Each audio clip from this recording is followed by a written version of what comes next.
গুজব, সকালে একটা, বিকেলে একটা, দুপুরে একটা, রাতে আরেক গুজব, শুধু গুজব আর গুজব। এই গুজব এবং সমস্যা, সবকিছুর সমাধান আছে, তাই না? সমস্যার সমাধান হয়ে গেলে আর গুজব ছড়াতে পারবে না। সমস্যার সমাধান হলো আমার হাঁটু আপাকে আবার গণভবনে এনে বসিয়ে দিতে হবে। গণভবনকে মেরামত করতে হবে।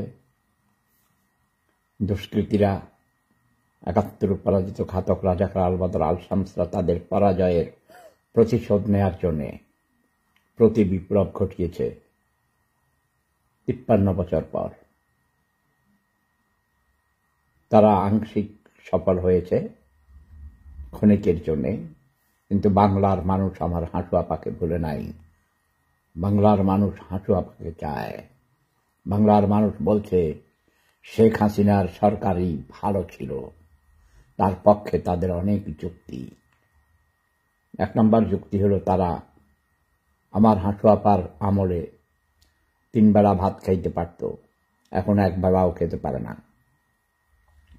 যেসব টাউট 420 মিথ্যুক ধোঁকাবাজ রাজনীতিবিদরা বলে আমরা জনসভা করার জন্য সুযোগ চাই, আসলে জনসভা নামে নিজেদের সেবাই করে থাকে।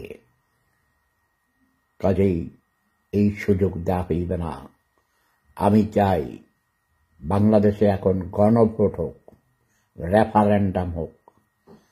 মানুষ যদি বলে শুধু ওইখানে থাকবে শেখ হাসিনাকে চাই কি চাই না, হ্যাঁ বা না। যদি বেশিরভাগ মানুষ বলে শেখ হাসিনাকে চাই, তাহলে শেখ হাসিনাকে যথাযোগ্য মর্যাদায় ফুলের মালা পরিয়ে আমার প্রিয় হাঁটু আপাকে আবার গণভবনে এনে সুন্দর ফুলের সজ্জায় তাকে আবার সাজাতে হবে।